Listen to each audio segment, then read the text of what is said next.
It's ItsKristiiAly. Welcome to my channel. Today we will be discussing St. Patrick's Day while making a somewhat Irish dish, so let's get into it. Hi, hello, and welcome. Now, a few things are going to come to mind whenever you hear St. Patrick's Day. It could be shamrocks, leprechauns, or even just a Guinness beer.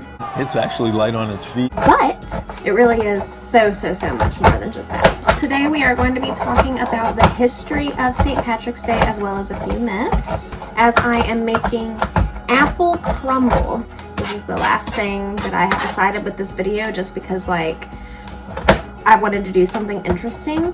So, who is St. Patrick? St. Patrick, he's not Irish. He was born in Roman Britain and was sold into slavery to Ireland when he was about 16 years old. Now, eventually he would escape. Most stories say that he was there for about 6 or so years, only to return in year 432 Christ era to essentially bring Christianity to Ireland. He was known to use shamrocks, or the three-leaf clovers, in order to explain the Holy Trinity to the people of Ireland. He would end up establishing monasteries, churches, and even schools before his death. He passed away March 17th, year 461. Present-day St. Patrick's Day celebrations here in the U.S. really consists of parades, but also leprechaun hunts, over wearing the color green, and lots of beer. Irish people started migrating here in large amounts so that they could flee from starvation due to the potato plight that had finally made its way to Ireland in about 1845. This just looks so good. Irish people did face a lot of discrimination because of their religion and because of their accents, and so it was really hard for them to find work. Eventually, however, their numbers would begin to increase to where they would become a pretty strong political force and would be referred to as the Green Machine.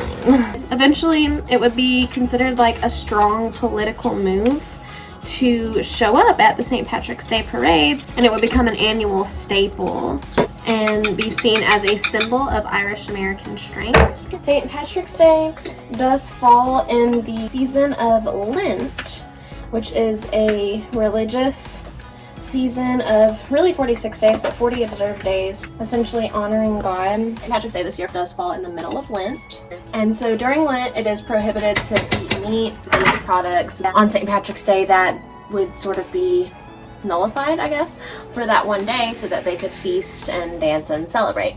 Ideally, they're going to be going to church in the morning time on St. Patrick's Day, and then in the afternoon and evening time is when they would be able to celebrate. See this? This is a lemon. I'm a lemon! I was supposed to cut this lemon in half and squeeze half the juice into the mixture of apples, so I guess it's not going to be a complete dish.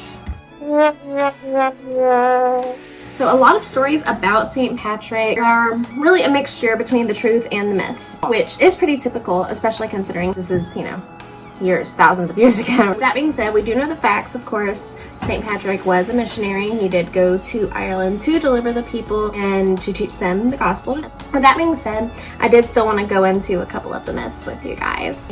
There was a Celtic festival called the Feast of Beltane, or the Feast of Fires. And this is celebrating the start and the triumph over dark powers. The High King of Ireland would light the initial fire for the festival atop the hill of Tara, and then others would use that fire to light their fires. So allegedly St. Patrick would beat High King Logari to the punch to deliberately get attention from the pagan chiefs. Druid elders were then sent by the king to investigate and ultimately put out the fire. But they ended up unable to extinguish it and went to report that back to the king and told him, essentially, if you can't put this fire out, it's going to burn forever because it's magic. Do you believe in magic? The king then was unable to put out this fire. He ended up agreeing that St. Patrick's magic was stronger than the king's magic, and he ultimately enabled St. Patrick to continue his ministry on a larger scale and to deliver the people to Christianity, though the king never himself ended up converting, that we know.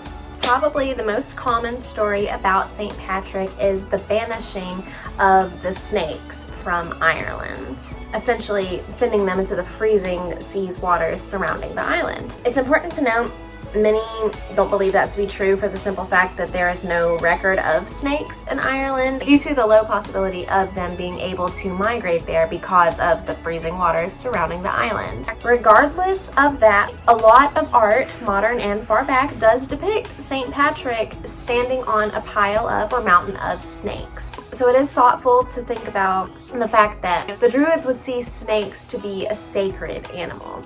And so the story of the banishing of the snakes could just be symbolism for St. Patrick removing pagan influence from Ireland. So that for me is less of a myth necessarily. There are a lot of different depictions of St. Patrick and the good works that he did. These are the two that stood out the most to me. Now, of course, there is a lot of history that was not included in this video. If you have any more pieces of history or any more myths, definitely leave them in the comments below. Also, like this video if you liked this video.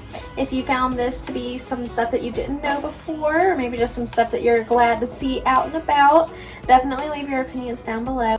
And of course, subscribe. If you would like to follow along on my journey to and through a healthier lifestyle, I have some recipes, workouts and challenges, some commentaries, and even a few lifestyle videos. So definitely check out my library and always comment below any recommendation or requests that you may have. Thank you guys so much for watching this video. I hope you guys have a great rest of your week. A happy St. Patrick's Day as well. And as always, remember that you are loved. I love you. I hope you have a great day.